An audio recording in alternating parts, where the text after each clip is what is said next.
The BS Report is a free-flowing conversation that occasionally touches on mature subjects. First of all, This is the BS Report with Bill Simmons. it might be cool, I don't know. And if it's not, I don't The care. BS Report with Bill Simmons. Bill Simmons works for ESPN. He's also named the sports guy, and he writes a comical sports column. He must be a popular dude. The BS Report. It's got a real dirty sound, like a rusty steak knife cutting through a well-aged steak. Now.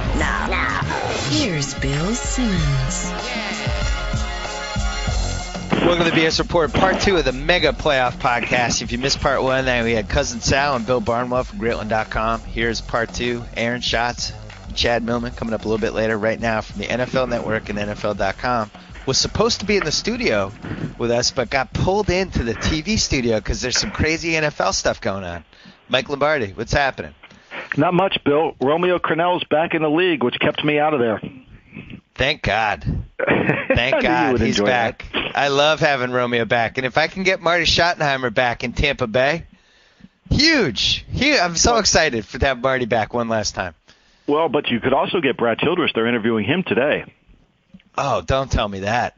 Yes. This is like And then Christmas. they also have interviewed Mike Sherman, so I think you've got a good chance at being able to win that one. Thank you, Tampa Bay. Whoever you decide on, I'm going to be happy. I'd like to have Marty, though. I'd like one last chance to bet on him as a 6-point favorite in the playoffs and then have him lose 17-13. Just one more chance. Come on, Marty. Jeff Fisher's going to St. Louis, too, right? That's correct. Yeah, I think that'll happen here in the next 24 to 48 hours. You agree with that? You know, I think Miami's the better team. I think he's getting caught up in the quarterback, and obviously, you know, if you're Miami, you could perhaps sign Matt Flynn, you could sign Brian Hoyer, you could draft one. So I think there are options for you, and I think St. Louis is going to take a major undertaking in terms of rebuilding the program, but he seems to have a relationship with a lot of people in the Rams organization that he's comfortable with, and I'm not sure he has that same relationship in Miami. But money could talk. I mean, if he goes to Miami, it's because Stephen Ross threw a lot of money at him.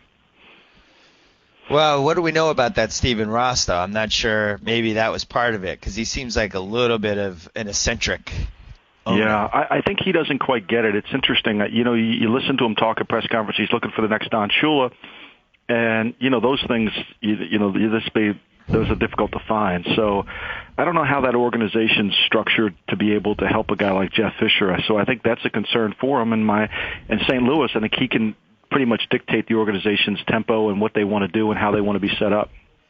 Are they going to hire a GM to work with him or no? I think they'll hire a GM that Jeff knows and is comfortable with, and somebody he's had a relationship with, whether it's Lake Dawson or Rustin Webster, both of them from Tennessee. But I think it'll be much similar to what happened in Seattle, where they'll act like the GM's going to have his own responsibility, but essentially be working for the coach. Yeah. I think Jeff Fisher, when you look back at those last few Titans years, might not be as good of a hire as it seems on paper. I'll be interested to see if he can turn things around. If I were him, I would have taken the Miami job. I'm not sold on Sam Bradford, and it seems like they're going to keep him. I would have kept the 2 pick and taken Griffin and tried to trade Sam Bradford. What would you have done? Well, I would have kept Bradford because you can't trade. It would have been difficult based on the cap and the money and all the, you know, what's happened with Bradford. But I think that the fundamental thing here is Fisher believes in offensive and defensive lines. He really wants those to be predominant parts of the organization. And in Miami, they have a pretty much good structure on both sides of the ball. In St. Louis, they don't. So I think he's fallen in love with the quarterback, something he felt was difficult. I think the Vince Young years in Tennessee really wore on him. And I think he wants to have an established, or what he believes to be an established quarterback, which is why I think he gets St. Louis. St. Louis, to me, is in the prime position. They could sit there at number 2, and they could hold an auction, and they should be able to basically get enough players out of that pick that could set them up for the next 3 or 4 years. So you're saying they'd get much more for the number 2 pick than they would for Bradford? Yes. Yeah. All right. And they wouldn't have to take the cap hit. They wouldn't have to deal with that, and they wouldn't have to create the uncertainty. They can build around Bradford, move forward, and then utilize those picks to help their offensive and defensive lines. But that being said, this organization has already spent a high number 2 pick on a left tackle, Jason Smith, that hasn't worked out. They're going to, and they have a second-round pick in Roger Saffold at left tackle. They've got a lot of work to do on this offensive line. Well, if they came to Bill Simmons, the VP of Common Sense, I would tell them to keep the pick and take Griffin, because I don't know what Sam Bradford's ceiling is, but I have a feeling it's the same ceiling that we saw yesterday with Matt Ryan. I think he's a good quarterback who's not great, and Griffin has a chance to do what Cam Newton did for Carolina for the right team. I personally would take Griffin, but I can see the other side of it. Speaking of Matt Ryan, let's talk about that quickly. We worried that the Falcons were frauds. Was that a fraudulent performance in your opinion? I thought it was horrible. I think, when you're a general manager of a dome team, I think you have to evaluate your team outdoors, because the dome can be very alluring into thinking you're better than you are. And I think that's the trap Atlanta fell into. We're one player away from being an explosive offense. God forbid, what would have happened if they didn't give up all those picks for Julio Jones? They would have scored no points instead of 2. So, I think the biggest problem, when I look at Atlanta, I think of an NBA team that's just good enough to not get in the lottery, but not good enough to get better. And that's where they are with Matt Ryan. They got to figure out a way to really be great around Matt Ryan and not allow him to have to be the focal point of their team, because he clearly isn't good enough. And what people don't understand is he struggles to throw the ball outside the numbers. The Atlanta passing game is all inside the number passing game. So they want to be able, so people pack the middle of the field, especially when you go outdoors, and they say to Matt Ryan, you beat us throwing outs, comebacks, and 9 routes. And if you can do it, God bless. If you can't, we're winning. And that's what happened yesterday. They couldn't throw any really outs. They didn't have the ability to control the line of scrimmage. Their offensive line isn't nearly as good as people suspect, because everybody thinks because they run the ball well, they have a great line, when in reality they don't. Well, I think we found out during those 2 4th and shorts that maybe the offensive line was that good. What do you take away from that if you're a Giants fan? Because for the third straight week, your team proved that it can throw the ball to make plays, that it can rush the passer with 4 guys, that Brandon Jacobs might have a little juvenation going on here, which I'm shocked by, but it's the case. Like, don't you feel like you could go into Green Bay and potentially beat this team? Yeah, I think they have to feel some sense of confidence. I mean, they know they can keep up with them. They have to play a certain style to win. But, look, the Giants are built like a team that can win should be built. They're good in the defensive line. They have great pass rushers. They don't have to blitz to create pressure on the opposing passer. They can do it with their front 4. So they can be a little more conservative in the back end, which they have to be because they don't have great cover people back there. And then their offensive line, I think Kareem McKenzie is going to be a concern for them at right tackle. He really struggles to block. He did against Abraham early in the game. Yep. And so they just can't turn the ball over. And if they play a certain style of game, reduce the game, run the ball, make big plays, I mean, they can give Green Bay everything they want and get the game into the fourth quarter as a close game. This will be a tough game for Green Bay to win because of the matchups in the defensive line against their offensive line. It's the Super Bowl 42 game plan, and we said all along that this is the type of team that can beat the Patriots, the Saints, and the Packers. You have to rush with the front 4 and then do whatever with the back 7. But really, as long as you can only rush 4 guys, you don't have to blitz and do gimmicks and all that stuff, you should be able to hang in the game, I would think, especially outdoors.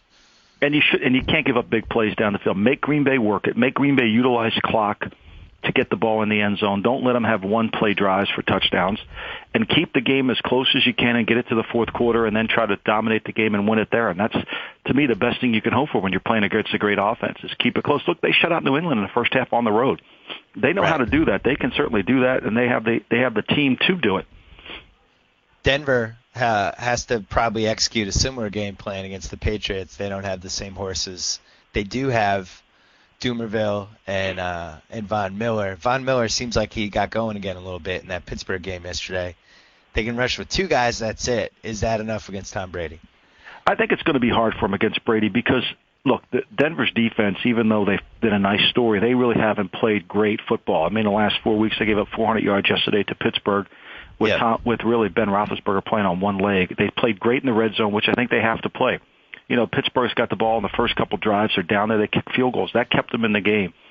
And so now they have to go on the road. And, I mean, Denver will struggle with the matchups across the board. Champ Bailey can take away one receiver, but then all the other ones are going to have to handle, whether they're handling Hernandez, who had a big game the last time they played, or Gronkowski, who they're going to have to double. And then they're going to have to handle the running game a little bit, too, because I think Pittsburgh showed that when you get Denver in a nickel front, you can run the ball effectively on them. I'm glad you brought that up because Isaac Redmond looked especially good yesterday, and you would think like the Pats with Ben Jarvis, Green Ellis, and Stephen Ridley should be able to replicate what Redmond did, right? Yeah, I mean, the Steelers almost averaged 7 yards a carry yesterday, and because they can spread you out, they can run the ball, and I think that's what you have to do against Denver is not reduce the game, but control the game. Don't let their rushers take over the game by getting into a 50-pass game. You've got to run the ball. Roethlisberger threw the ball 40 times yesterday.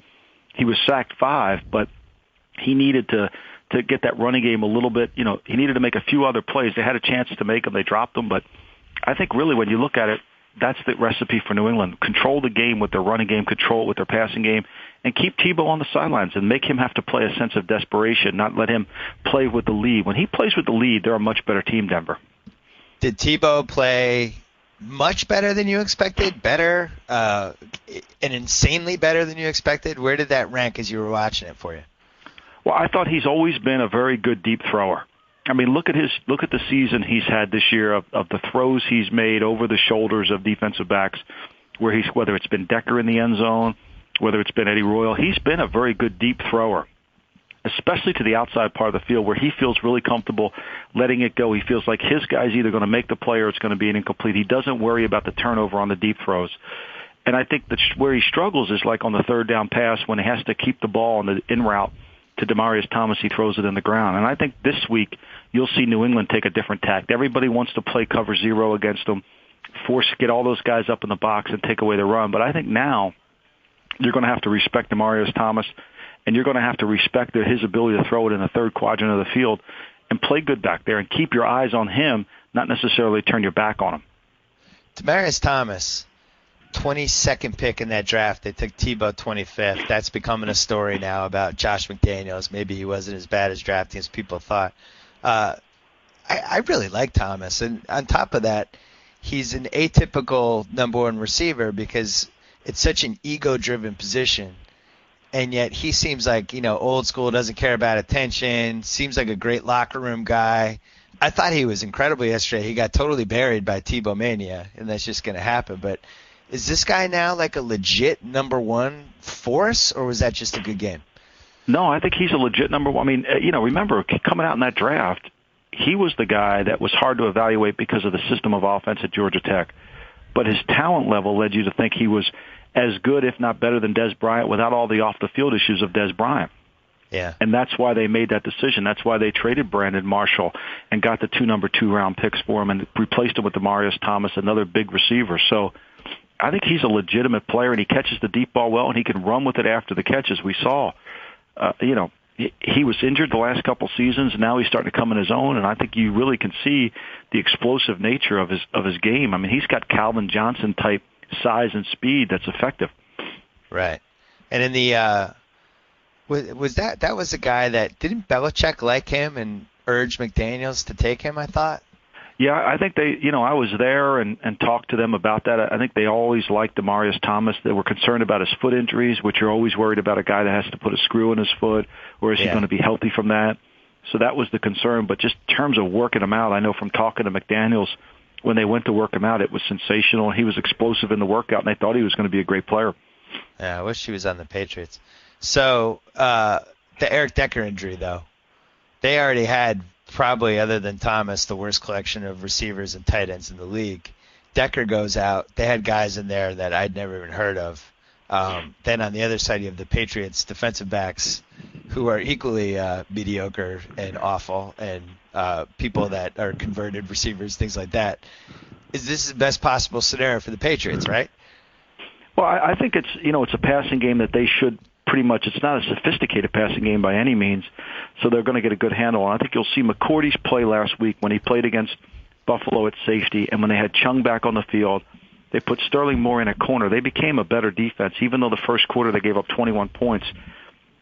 When you watch that tape, their quickness started to show up more. McCourty looked more comfortable at corner. If they can survive with their corner situation, McCourty looked much comfortable at free safety. If they can survive with their corner situation, whether it be Molden or Sterling Moore out there, I think they have a chance to really. They're going to double Demaryius Thomas. I mean, they're not going to let him beat him. They're going to play him at the line of scrimmage and be somebody over top of him. They got to hold up in the running game, and I think you'll see a different style of game plan against the Broncos. The start of that Bronco game, New England was trying to do some different things, and they corrected it, and they kind of slowed down Denver. We talked about Willis McGahee a few weeks ago, wondering whether he was going to wear down. It seems like he was worn down in that Pittsburgh game. You get that sense? Yeah, I do. I think that, and when guys start to fumble as much as McGahee fumbles, you have to worry about whether he still has the drive in his lower body. So I think that's going to be an issue. And look, they're going to have to make plays in a passing game because, if they can hold New England in the 20s, they'll have a chance to win. If this game gets in the 30s, I just don't see Denver having enough octane in their offense to win and be able to be successful without making a mistake, without turning the ball over. Yesterday, they had the fumble, but for the most part, they protected the ball really well. Now they're going to have to do some other things. They weren't great on third down. They were really good at being able to make plays on non-possession downs so they didn't turn the ball over. And that would have been a terrible loss because there was about 6 different plays that would have ended that game. And, Champ Bailey interception. They're driving over midfield for that extra score. They have the penalty in the end zone when they were driving for a touchdown. Like, all kinds of stuff where if any of those things go their way, they win. The backward pass that they blew the whistle. I didn't understand that. I saw Mike Pereira's ruling on Twitter as it was happening, and I didn't understand that. I still am confused by that. I don't understand how it wasn't a lateral, how it had to always be Pittsburgh's ball. Right. Well, the officials should just not blow it dead when it's that close. They should just let it play out and then figure it out after. It was a bad week for the officials. I mean, the really call bad. In the Detroit game really hurt. That could have been a 21-7 call there when they blew the whistle too soon there. And then, the non-face mask call on Tebow on a tough down. Usually they're getting those calls, especially when you saw Tebow's reaction as soon as it happened. So I didn't think it was a really good, it was a well-officiated weekend. No, and it was, you had a lot of those 5 officials huddling together trying to figure out whether they should pick up a flag. Like, there's a lot of moments like that. But they did let them play. I thought, other than the one pass interference call, which I thought was pass interference, I didn't think they got picky and tried to call a lot of ticky-tack illegal contact plays away from the football. At least that's, to me, what has to be looked at in terms of, the ball's thrown on the other side and they're calling illegal contact 6.5 yards down the field. I just don't see that as a penalty. I really don't. TJ Yates obviously did not have to do a lot to win that Cincinnati game. He did make a couple throws. Did he show you enough in that game to make you think that he can go into Baltimore and make enough plays to help them win? I don't think so. I think it's going to be tough for him to take it up another notch. He was sensational on third down at 50%. Can he be 50% against Baltimore on the road on third down? I don't think so. And I kept waiting for Cincinnati to make some plays in the game, but we talked about Cincinnati. They're on paper they look great, but in reality they don't do anything. I mean, they didn't get the ball to AJ Green enough. They didn't get the ball to Gresham enough. You kept wondering why they weren't being able to make some plays, and they had time to throw the ball. I think Andy Dalton kind of got towards the end of the year. I think he kind of was running on fumes more than we wanted to give him credit for. It's a great media story, second-round pick, but I think when you really evaluate his play over the course of the whole season, he particularly didn't play well, especially against when the level of competition was raised. Yeah, not to pat ourselves in the back, but we were all over that last week. You could see that in the Week 17 Baltimore game. He just wasn't good in that game, and he missed throws. I thought he had time to throw in the Houston game.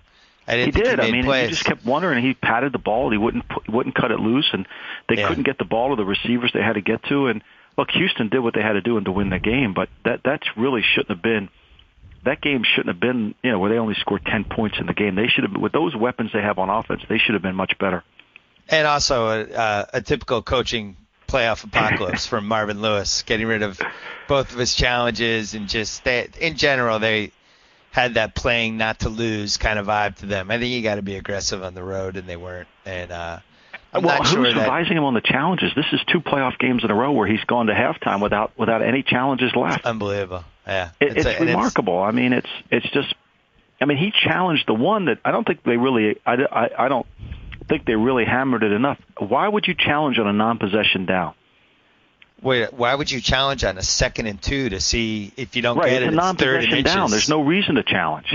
Well, and also they never flip that call. There's never a camera that captures the fact that, oh yeah, the ref screwed that up. Should actually be 2 feet forward. You never get that call. It happens one out every 7 times you get it. So, yeah, but I mean, that wasn't the reason they lost, but it certainly, they felt a little disorganized that whole game. I thought they were the worst coached team of round one other than maybe the Falcons. So you look at Houston in round two in Baltimore. Baltimore is a team that when they have a lead, they play one way. When they're trailing, they play another way. You don't want to play in Baltimore when you're trailing. You don't want to play in Baltimore with a rookie quarterback if you're trailing. Is this game as easy to say as if Baltimore scores first, the game's over? Well, I think Baltimore sets the tempo by doing that. It takes Houston out of their strength, which is to run the football. Houston's got to reduce the game here. They've got to steal a possession, even though Baltimore's offense isn't great, but they've got to find a way to create a scenario where they can steal a possession, they can do something in the kicking game that can help them really, because it's going to be difficult for them to hold Baltimore to under 20, and it's going to be difficult for them to find 20 points somewhere. So they've got to try to manage this game in a certain style and demeanor where they can keep their running game alive for 4 quarters and hopefully wear it down. Now, look, Baltimore's defense the last couple of weeks of the season, teams have been able to run the football effectively on them. Even Cincinnati did at times. So, but they can't get behind. I agree completely with that. They have to play from in front. Houston, if they get behind, then all of a sudden the burden of responsibility falls on TJ Yates, and that won't be good. Although it did seem like Andre Johnson was running well in that round one game. And if he can at least stretch the field, we know that the Ravens, you can throw deep on them a little bit. We know you can run on them, as you just said. I think their defense in general, I think, has been really overrated this year. I don't think it's the same Ravens defense at all. On the other hand, they're a great home team, and they've taken care of business time and time again. I have a feeling the more I look at this game, the more I'm going to start talking myself into the Texans because, it's TJ Yates. He's a rookie. He definitely had the yips in the first quarter of that Bengals game. There's no question he looked nervous. But everything they do is based off play action. And if they can start running the ball, which I think they'll be able to, then the Ravens start to move up a little bit. And now that will open the door for play action for them. It's not inconceivable that they could win this game. Like I really feel like I think the line is the Ravens by a touchdown. It's a fair line, but man, I could see the Texans winning this game. Am I crazy? Well, I mean, the Texans certainly that they can turn the ball over, and we know Baltimore's offense is very bland at times, and they kind of go into funks. And if Texans keep away the deep throw down the field to Torrey Smith and make them have to execute on a consistent basis and force them into enough third downs, they'll make a mistake. But for me, the key here is Houston. They get in some formations. What people don't realize is when you're in what we call 13 personnel, which is 1 back, 3 tight ends, that's a short yardage appearance in terms of a formation. But that's what Houston likes to throw the ball out of a lot. And they do that well. And typically what happens when you do that out of that formation, the defense doesn't have a lot of blitzes to handle that. It's more of a run-fit defense. They don't have enough calls. So when they get into a 13-personnel game, it helps TJ Yates because now all of a sudden the game is a lot simpler for him. He knows they're going to be in 2 fronts and 3 coverages, and he can prepare well for it. And he knows the blitzes that are coming. And if he can execute out of that, and if Baltimore doesn't have enough game plan within that, I think that creates the problem. And that's what makes Houston so difficult. They get in formations that are run formations, and you don't have enough calls in your call sheet when they start to spread you out and they put Casey out wide or they put Owen Daniels out wide inside of Andre Johnson, and now all of a sudden you're in a run defense and they're throwing the football on you and the quarterback knows what the coverage is. I think that becomes a problem, and that's why if they can get to that and Baltimore doesn't have enough calls, it'll be an issue. Reminds me a little bit of Thanksgiving. I think it was Ravens-Niners. Ravens won like 16-6, but it seems like that's the type of game that if they win, that's how it kind of has to play out. Yeah. They get a lead early. It's ugly. Nothing really happens from the Texans side. Flacco doesn't really have to make any plays whatsoever. I don't really like the matchup of Flacco against this Houston defense because they can rush the passer. They do pick passes. They do stuff. And I don't think if the Ravens can get through this game without relying on him, that's probably their best case scenario because I don't trust him at all. Yeah, and look, they're going to stop Ray Rice. I mean, that's the one thing they're going to do is they're going to clamp down on Ray Rice and force the ball to get to Flacco's hands. And I think Joseph can handle Torrey Smith on deep routes, and then everyone else on the Ravens is pretty much they can match up and handle. They got to create turnovers. They have to gain a possession, and they have to create turnovers. I mean, they're playing on the road. You have to do something unique on the road to win the game, and I think that's what Houston has to do. They got to set up the game plan that gives them a chance. It has to be in the kicking game. Parcells was always so good at doing something in the kicking game during a playoff run that made it very difficult, that gave you an advantage, and I think Houston has to do that. Whose defense would you rather have right now going into round 2, San Francisco or Baltimore? San Francisco's. Whose defense would you rather have, Giants or Ravens? The Giants. I like the Giants' defense. The problem is when Perry Fuel starts to become a game planner and starts blitzing and doing all exotic things, he exposes his lack of coverage guys in the back end. Yep. But when he just rushes, and of course when they have Osi Umenyiora in the game, that gives them one extra defensive lineman that becomes a problem, and it really helps Jason Pierre-Paul and Tuck become better players. So when they can rush 4 and play zone behind it or play man with help on top, they're a much better team, and it's hard to move the ball consistently down the field. You're going to score at some point, but you're not going to be able to consistently move the ball down the field without a breakdown in your offensive line. Whose defense would you rather have, Ravens or the Steelers? Well, look, I at some point during that game, I was thinking, how are the Steelers going to get the next week's game? They were so beat up. I mean, they had lost their whole defensive line. They looked like they were running on fumes out there. They looked like the tired team. I would probably rather have Baltimore's defense right now because they're fresh and they're healthy. I mean, Pittsburgh didn't look fresh or healthy yesterday at all on either side of the ball. They lose their left tackle early in the game to a torn ACL, Max Starks, and they lose Casey Hampton very early in the game. So it was one of those where I didn't know if they were going to have enough guys to go to the next week. And that's it for Hines Ward, too. Hines Ward, look, he had the coat on yesterday, and his cap number is going to be way too high. It's going to have to be, if you want to play, it's not going to be in Pittsburgh, so why don't we just retire? Last game, San Francisco, New Orleans, best game of the day. New Orleans outdoors, San Fran with some rest. San Fran's home. Looks like it's going to be a little warmer, like maybe in the 60s. The Saints have been a very different team outdoors. What are you feeling?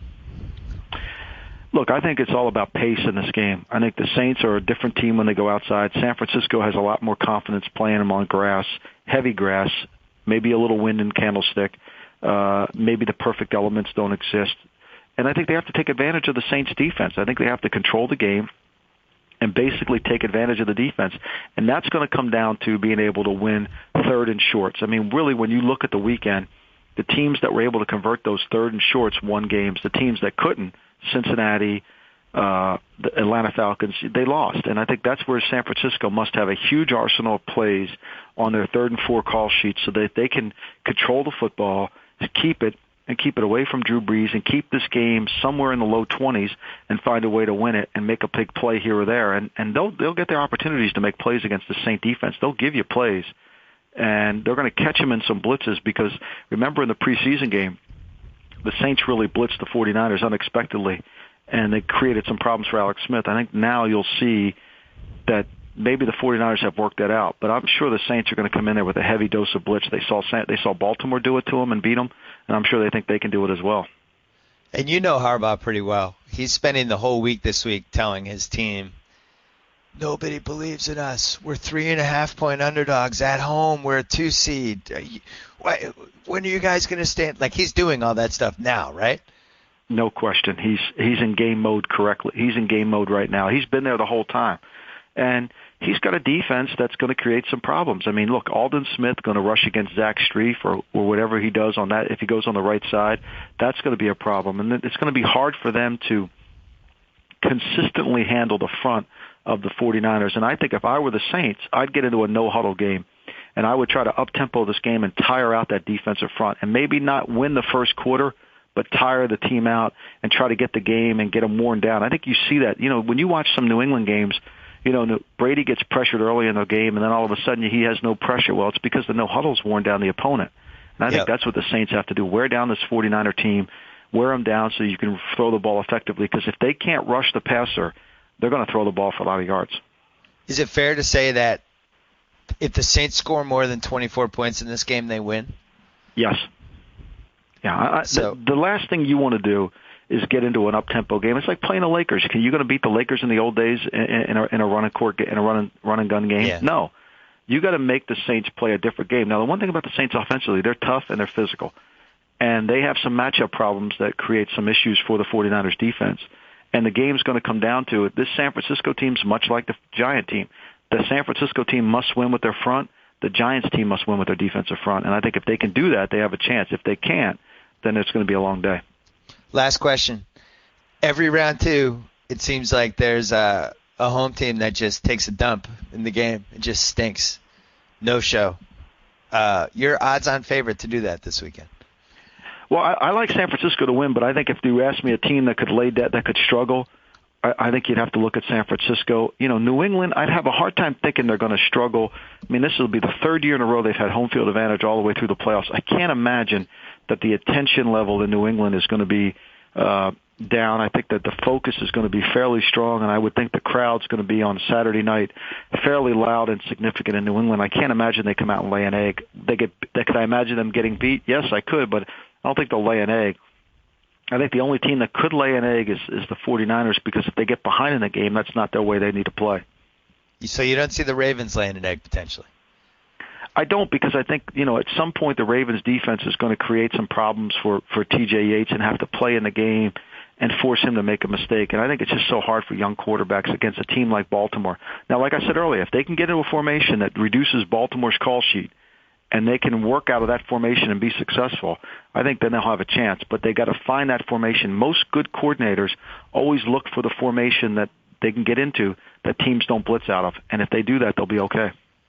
Do me a favor. On like Thursday night, right around 9:30, right as I'm finalizing whatever team I'm going to take, just could you text me and remind me that TJ Yates is a rookie quarterback and he's starting? I will, and I'll be back in Jersey tomorrow, and I'm going to watch the Houston-Baltimore game again, and I'll have a better handle on once I review that tape, and seeing if they could actually come back and do that. But look, Baltimore's offensive line is going to struggle blocking this Houston Texans team. They're going to struggle blocking them. There's no question. They're going to have some time, and they just have to turn the ball over. I mean, the difference in the Cincinnati game was the J.J. Watt at the end of the half. How many games are won at the end of the half in each end of each half? It's amazing, isn't it? Yeah, it's always. I mean, Pittsburgh blew the greatest opportunity. It should have never been the walk-off if they could have just found a way to make 2 more plays to kick that field goal. Yeah. Well, that long snapper. It's funny that just reared its ugly head at the worst possible. Not the long snapper, the Pouncey's replacement in the shotgun snapper. I mean, those points at the end of the half that he gave up, those are the difference in the game. Yeah.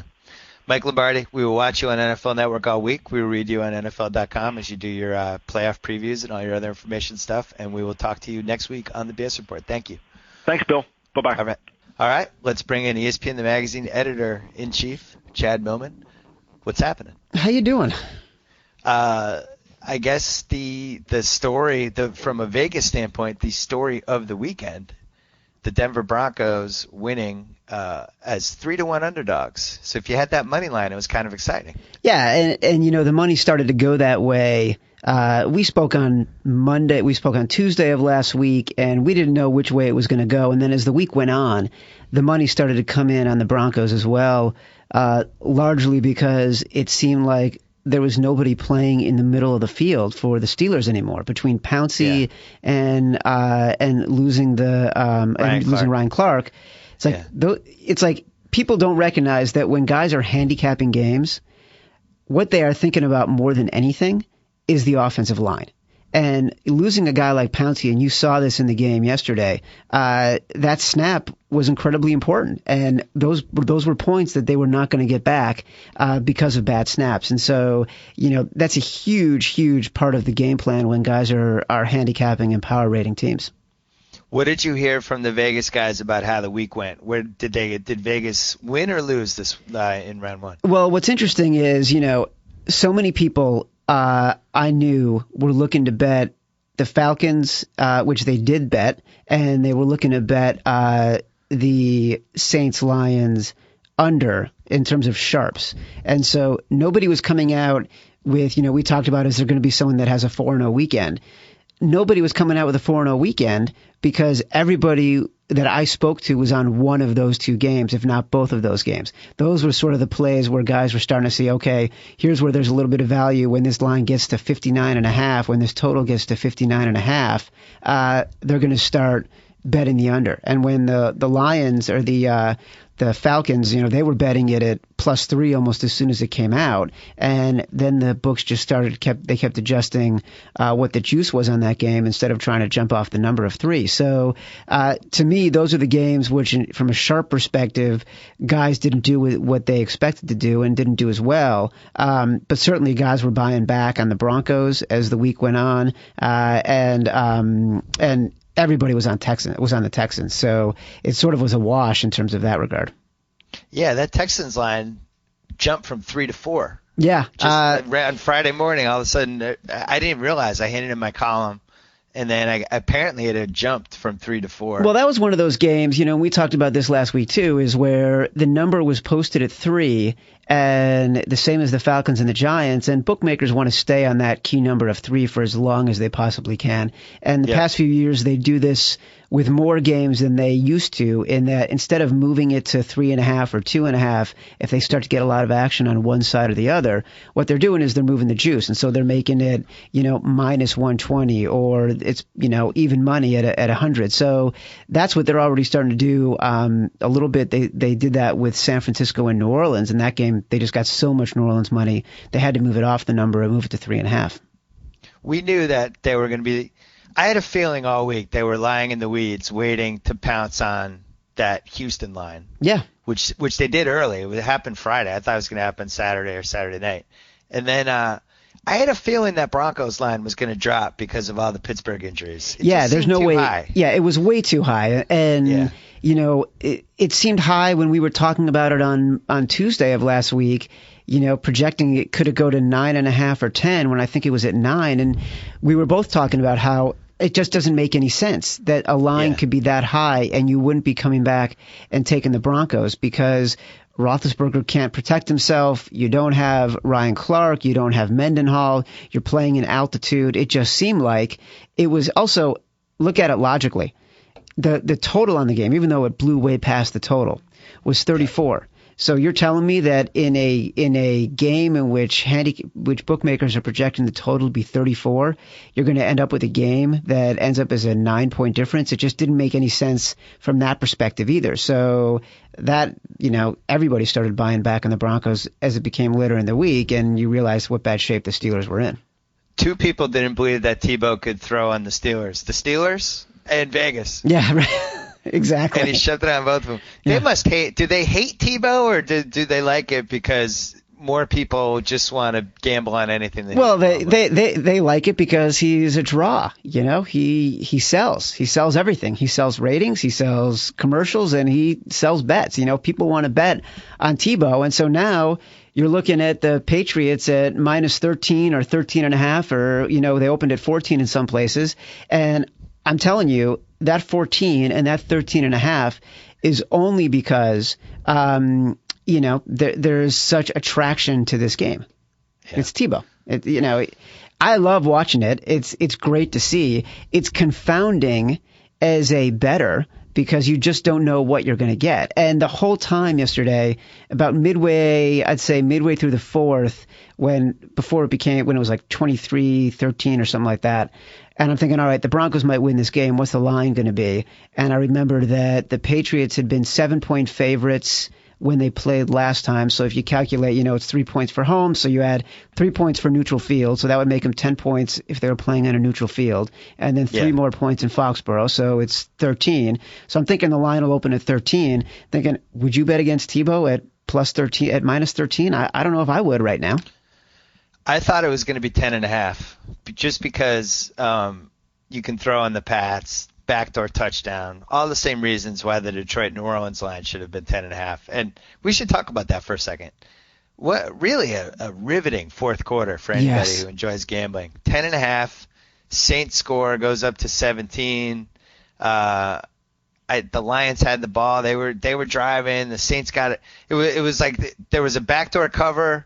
then an FU touchdown, and then the potential for another backdoor cover. It was very exciting. It was very exciting. 7 Also, minutes. going into that fourth quarter, it was exciting for the total. And remember, the total got over, a ton of play in this game. I mean, that was the gambling story of the first round. It went up to 60. Was the total in this game. It could not go high enough. And what's interesting is these totals that have been this high, sort of, above 55, they're 3-0 in the past 11 years, when the number gets that high. So it's interesting. You're getting these shootout teams and they're performing. But when you got into that third quarter, you did not think you were going to get the over. You thought it was going to be under. And I actually thought, there's no way it's going to get there.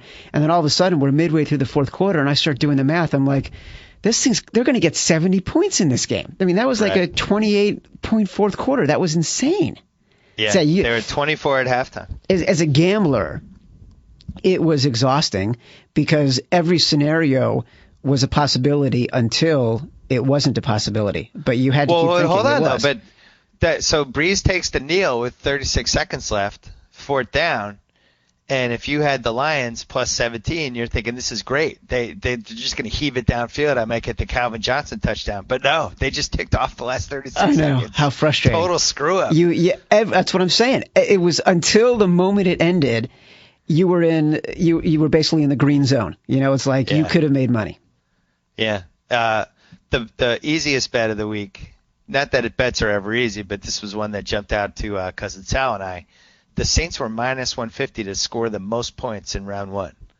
Oh, that's They covered that bet by 14 points. Yeah, and who would have thought that the Texans were going to be the team that came in at 31? Right.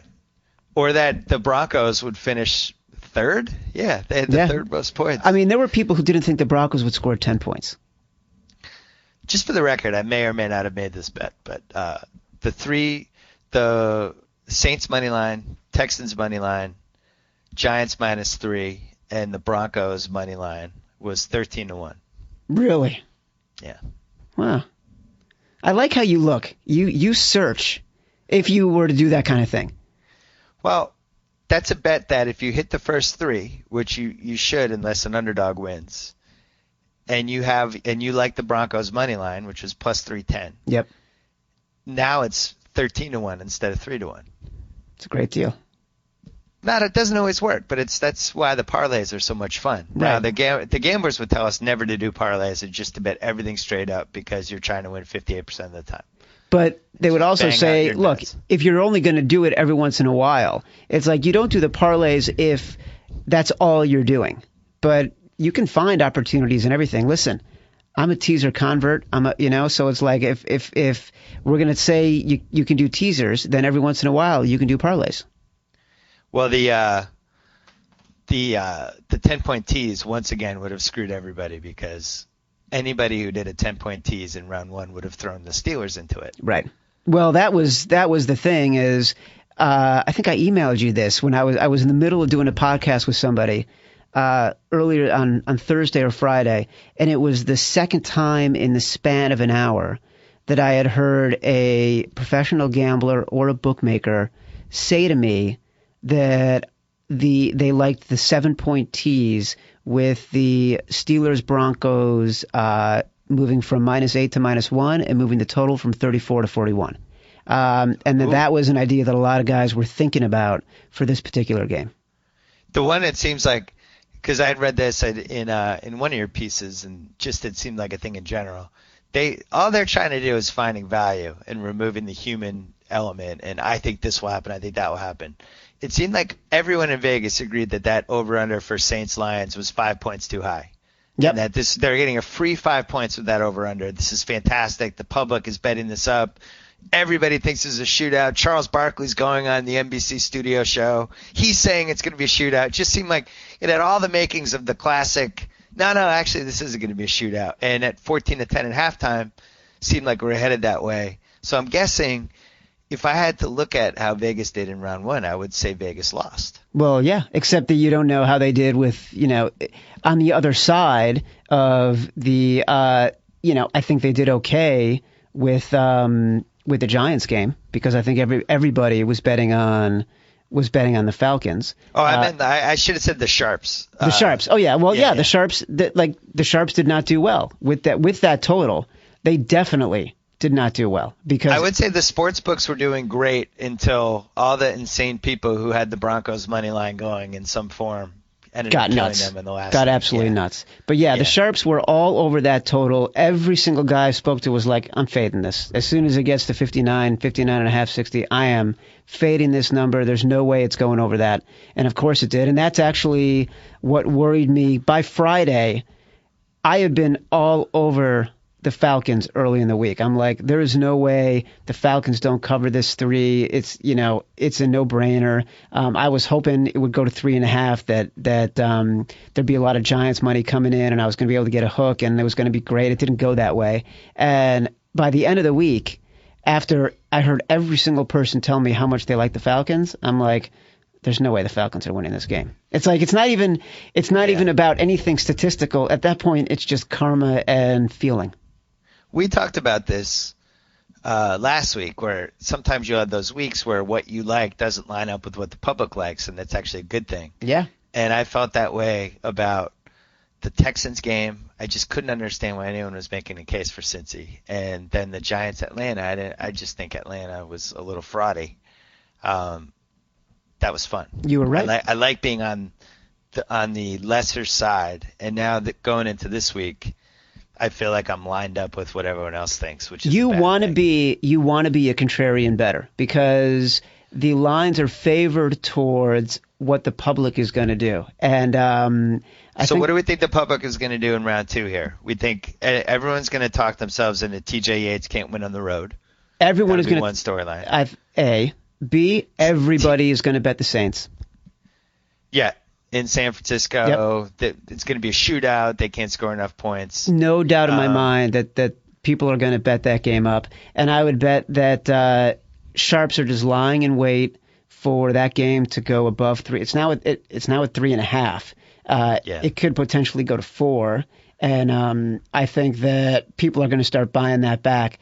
That to me, I don't know how you could bet against the 49ers. And again, this is all about value. It's not about the 49ers going to win this game. It's you're getting the second best defense in the NFL, a defense that didn't allow a rushing touchdown for 15 games. And you're getting 4 points when they're playing at home with a team traveling west, playing on grass that when they are at their most efficient, playing in a dome on turf. It just feels like you're only betting on a public team if you bet on the Saints. Chad? Yeah. Settle down.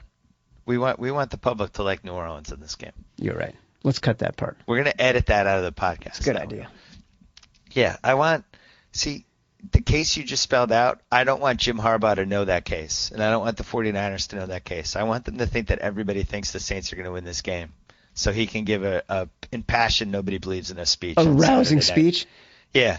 Nobody believes in us. We're a 2 seed. They think we're a joke. They think we can't score in these guys. They think Drew Brees is a master. Yeah, that's what we want from Jim Harbaugh at dinner on Saturday night. We're 3.5-point underdogs. He's been giving that speech every day. I hope he's giving it right now. I guarantee he is. John Fox, I tweeted this last night. John Fox in the Denver locker room after it gave a really good nobody believes in us speech.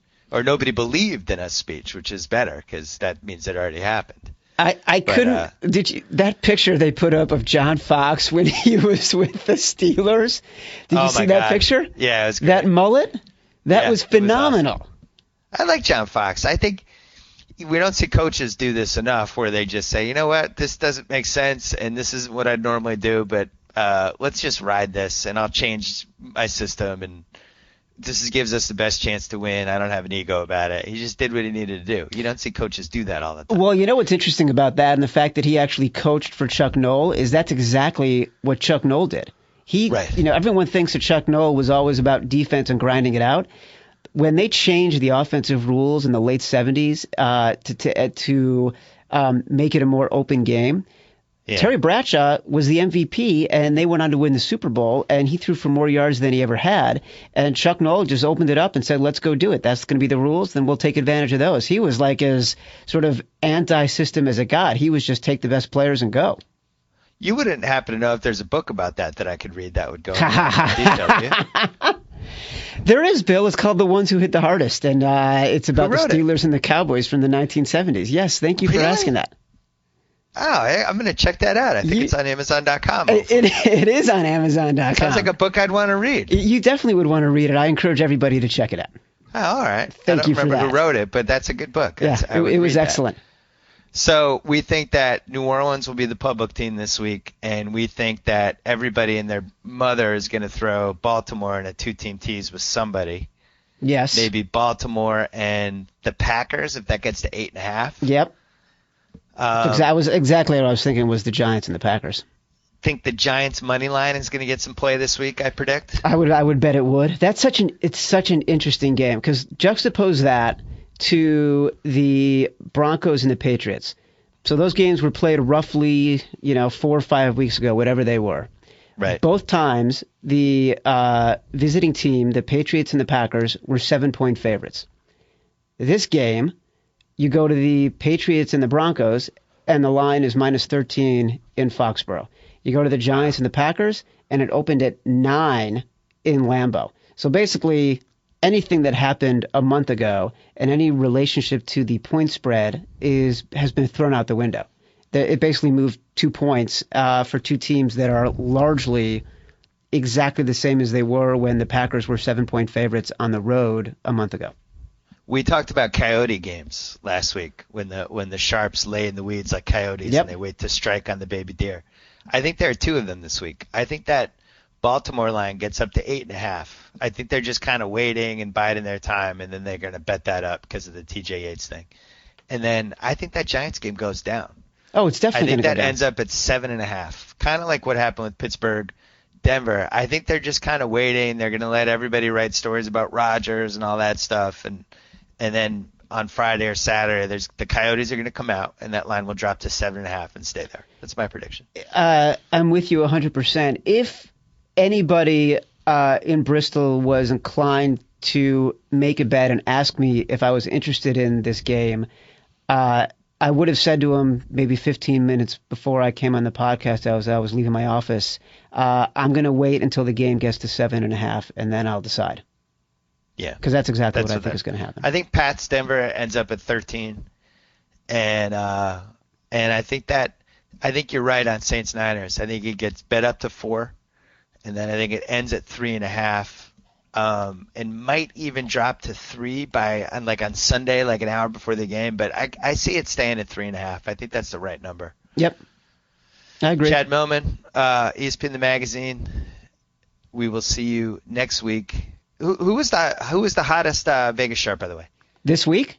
Yeah. I didn't get any good answers from anybody because I think everybody either had or both had the Falcons and the under for the Saints. So nobody to me was remarkable this week. All right. Well, I'm only saying this because it won't happen again, but I went 4-0 this week. Wow. Then you were the hottest sharp this week. I'm not a sharp though. I'm a dull. You're a square. Yeah. There's no chance it happens again, which is why I'm mentioning it because. I actually liked last week, but I think this week it'll all come around. Anyway, Chad Millman, we'll talk to you next week. Enjoy the rest of the week. All right, brother. I'll talk to you later. Bringing in quickly the editor-in-chief of FootballOutsiders.com, Aaron Schatz. He's a little under the weather. He's gutting through this, almost like Ben Roethlisberger on that one leg yesterday. How you doing? I'm doing better than Ike Taylor. Okay. Biggest surprise for you in round one? Oh, my God. Is that a question? All right. Biggest non-Tebow surprise in round one? Biggest non-Tebow surprise in round one. Just how much the Atlanta offense didn't show up. The troubles that Atlanta had on offense. The fact that they had troubles on defense, they were second in our defensive ratings, the weighted ratings that are, stronger for the end of the season. But with Brent Grimes out, that was going to be a problem. He was their best cornerback. But I was surprised the offense couldn't come up with any points whatsoever. You know, should we take this indoor-outdoor thing more seriously? No, I don't think so. It's what happens is, it's like a lot of other things. You remember when you see really strong indications of it, but you don't remember all the times that it didn't matter. Have you ever studied it, though? Yeah, and I found that, in general, home teams, the teams that play in warm climates and domes, do tend to struggle a little bit in cold weather in November and December, but not to any kind of they can't win in its type point. It's a small effect. Right. But it could make an offense that usually runs at 100% efficiency maybe be 78%. No, more like 90%. For the Falcons, I would say it was like 34%. Well, they had a lot of minus they were 10%. Not doing well. So the Saints going to San Francisco this week. Not really an outdoor game. It's going to be like 60 degrees probably. They're playing the middle of the afternoon. There's wind. But I don't think it's going to matter much. Don't think it's going to matter much. Interesting. No, I don't think. I mean, maybe a little bit. It's funny. The Saints home field advantage is a bit overstated. If you look at the last decade prior to this year, they actually had one of the worst home field advantages in the league. If you look at the difference between a team's point differential on the road and a team's point differential at home. Interesting. So while they've had a huge home field advantage this year, I'm one of those people, I tend to believe that home field advantage is something you really look over the longer term rather than the small sample size of just a couple games. Yeah. Niners, terrific special teams, good defense, like to keep the score low. On paper, seems like this is a pretty good matchup for them. What do you see happening in this game? Well, here's the thing. This is the first time that we've seen New Orleans go up against well, it's not the first time we've seen New Orleans go up against one of this year's best defenses, but it's a rare time that we've seen New Orleans go up against one of this year's best defenses. They played Chicago, but early in the year. Yep. Atlanta, I guess they scored on pretty well, but they never played Baltimore. They never played the Jets. They never played the Niners. They never played the Jacksonville defense that was pretty good, even though that offense was so horrible.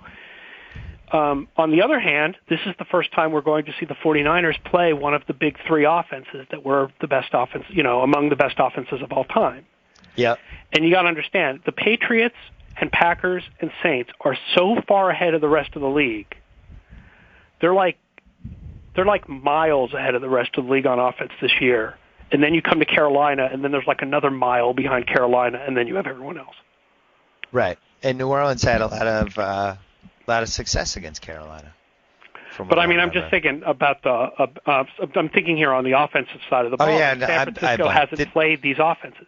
Did San Francisco play Carolina? Not played any of the top four offenses this year, if you want to include Carolina in the top four. So we haven't seen their defense. We haven't seen what happens when their defense gets super duper tested by one of these teams that can absurdly spread the field with a zillion receivers, including an unstoppable tight end, which Green Bay, New Orleans, and New England can all do. Right. Pats Denver. People now excited about Tebow. They can throw the ball.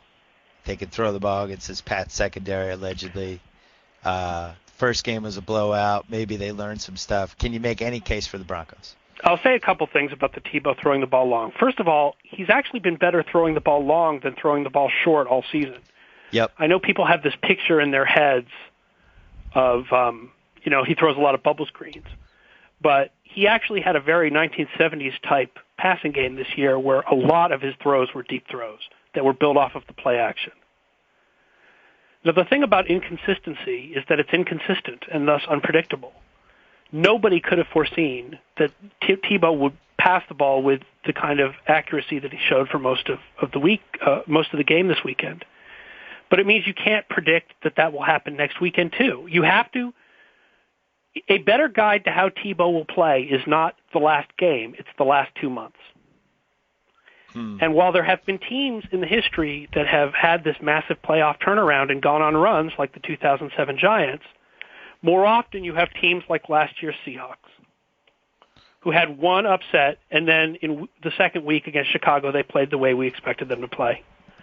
Or the Minnesota Vikings in 2004, who also made it in at 8-8, beat Green Bay in the first week, and then lost to Philadelphia in the second week. So you have to go into this game under the assumption that the Broncos will play more like they've played over the course of the season, and thus that the Patriots need to be heavily favored.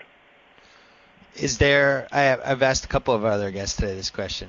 Usually we have a round 2 home team lay an egg. So it doesn't happen every year, but it happens almost every year. If you had to guess your favorite for the lay an egg team, who would it be? My favorite would be San Francisco. I mean, I think New Orleans is properly favored in this game because New Orleans is the hottest team in the league over the second half of the season. Any chance for the Packers? But I was going to say that San Francisco reminds me of every year there's a team, the come-from-out-of-nowhere team that gets like the second seed and then loses the first playoff game. Yep. The 2001 Bears and the Falcons a couple years ago, or last year they were the number 1 seed, but you get the drift. Like, you know, it seems like every year there's one of those teams that comes from out of nowhere, gets a bye, and then loses that first game, and San Francisco seems like that team to me. You can make a case for the Packers. Listen, you know, I was saying for a lot of the season the Giants were the team that were most likely to stop the Packers' undefeated season because I think they're built in a way that's very good for taking on the Packers. Because they can get that rush with their front four, which means that they can play coverage with 7, and because they have an offense that can keep up somewhat with the Green Bay offense. And they almost did it. That being said, it does matter that this game is at Lambeau and not at the Meadowlands. And it's interesting, in the first game, the Green Bay's yards per play went up in the second half. They only had 5.3 yards per play in the first half, but 6.3 in the second half. So they did start to get, better. If you remember the first game, there were a lot of like drop passes and things where you were saying to yourself, well, this is it. This is the combination of random events that it's going to take for the Packers to lose a game. But I don't know if that random, collection of random drops and whatnot can happen again. So, while I think the Giants have a reasonable shot here, I'm not on the the Giants are going to totally upset the Packers now bandwagon. So do you have an upset pick in round 2? No. Based on the actual lines in Vegas, I would pick all underdogs against the spread and all favorites to win straight. Really? Yep. All 4 underdogs to cover but not win. Yep. But these are big lines for the playoffs. These are big lines. The playoff manifesto does not. The 3.5. The 3.5 for San Francisco, New Orleans is not that big. But I mean, San Francisco is a pretty good team, and they are at home, and you can see this game being close. As far as the playoff manifesto and do you believe every team can win? I believe every team can win, except for probably Denver has only a small chance. But 13.5 is a huge line, with the Patriots' defense being as bad as it is. Yeah, that's more a of like huge line. The backdoor cover is open on that. It's asking for the backdoor cover. That's right. And I know people are going to say, Simmons and Aaron Schatz are so smug, Patriots fans, that they think the Patriots don't have a chance of losing this weekend. This is what I would be saying if Denver was playing Houston. This is what I would be saying if Denver was playing Baltimore. This is definitely what I would be saying if Denver, God forbid, reaches the Super Bowl and plays Green Bay or New Orleans.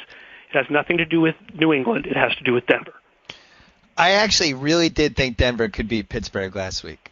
And it was mainly because of how banged up Pittsburgh was in the whole thing. Well, especially Roethlisberger. I don't know how much missing Clark versus Monday mattered. And I don't know about the defensive lineman coming in. I don't know who this guy is who played nose tackle backup. I don't even remember his name. But Cameron Hayward, who came in for Kiesel, is a first-round pick. So the guy kind of does, you would assume, know what he's doing. Pouncey mattered. What'd you say? Pouncey mattered, Pouncey. yes, absolutely. Yeah, that and mattered. Roethlisberger was clearly not himself. No. He was clearly couldn't do Roethlisberger things. Nope. The second half he was a little bit better. Maybe they gave him a shot at halftime or something. But you know how important it is for him to roll out, Maybe get out of the pocket. He couldn't walk. He couldn't walk in the first half. In the second half, he came out. He was like Fred Astaire. They put something in that ankle. Well, he rolled out on that tying touchdown, for example, right? Yeah. That was the main reason why I thought Denver had a chance to hang. That and Denver was the home team. And they're not this home week. team, altitude, nobody believed them, all that stuff. But Right. Roethlisberger those last couple of weeks just couldn't move, and I didn't see how that was going to change. I mean, they can play the nobody believes in them card, I suppose, the whole psychological thing, which I'm not the world's greatest expert in, the psychological aspects of playing football, but you would think that the Patriots defense is playing the same card. You would think. I'd find it very far-fetched to think that, with Sal and I were talking about this, how many times over the last 12 years has a double digits underdog won the game in the playoffs? It happens very rarely. It happened with the 2002 Pats twice. It happened in Super Bowl 42. I think Arizona against Carolina in 08 was double digits. Other than that, it's something that happens once every couple of years. Doesn't seem like this particular Denver team is going to be the one that pulls off winning a 13.5-point underdog. No, because you look at Tebow and how he can. It is very unlikely for him to pass this well again. Is it impossible? No. But it's very unlikely. And also, the Patriots are not going to be playing zero coverage. Yeah, but also, McGahee just did not. Lombardi and I talked about this a little bit earlier. Just did not look the same. I think he's worn down, and they don't. Yeah, he did not have a good game. No. So yeah, the Pats might not cover, but I'd be dumbfounded if they didn't win this game. Or Pittsburgh had guys open that whole game, and the Patriots have a better offense than Pittsburgh did. And they had the two tight ends going down the field. How many times was Heath Miller open in that game? And here's an interesting thing. I was looking into our game charting stats here. Denver, big blitzes. In other words, they send 6 or more 20% of the time. That's second in the league behind New Orleans. But Brady is one of these quarterbacks where blitzing him is insane. Yeah. Where he, like Aaron Rodgers, he does demonstrably better. If you blitz him, he'll hit the guy every time. Yep. So you do not want to blitz him if you're Denver. Who do you want to play? You know who the guy he's going to hit, because the guy he hit in the first game was Aaron Hernandez. Who do you want to play if you're a Pats fan? Do you want to play Baltimore or Houston? I don't even really need to ask that question. Based on our numbers, I would say there's really no difference. Yeah. If you incorporate the quarterback injury and the fact that it's not Schaub as their quarterback, it's Yates, I think that the two teams are about the same. Yeah. Do you think that line's too high? It's 7.5 right now. Yes. Yeah, I agree with you. It seems like it's the TJ Yates tax. It's an extra 4 points because he's in the game. Well, you're always big on the idea of rookie quarterbacks on the road, and this is a rookie quarterback on the road. That's it. Hey, we saw it with Andy Dalton. But it's also a very good defense. I saw it. I thought Yates in the first quarter looked very jittery. He settled down, but it's a lot to ask. Baltimore is also, isn't that one of the top 3 home field advantages that you've tracked? Not that I can remember. Well, their record at home is up there, but they are definitely a better home team. Like, there's no question this year, especially.